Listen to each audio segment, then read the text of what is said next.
একটা কথা জিজ্ঞেস করব? করেন। কালকে আমরা একসাথে রিক্সায় চললাম, কিন্তু আজকে আপনি আমাকে আপনার পাশেই বসতে দিলেন না কেন?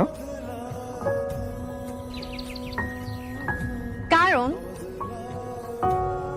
কালকে ফ্রেন্ডের চালাকিতে আমি আপনার সাথে বসেছিলাম, না হলে আপনার পাশের সিটে কখনোই বসতাম না।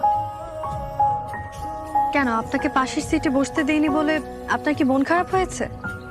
মন খারাপ হবে কেন? জানতে ইচ্ছে হচ্ছে কেন করলেন এটা।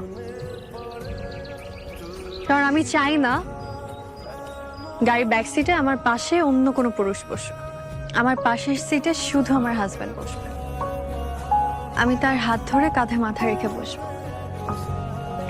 গাড়ি খোলা জানালা দিয়ে যখন এলোমেলো বাতাসে আমার চুলগুলো লিপটে যাবে, সে পরম মমতায় চুলগুলো সরিয়ে দিবে।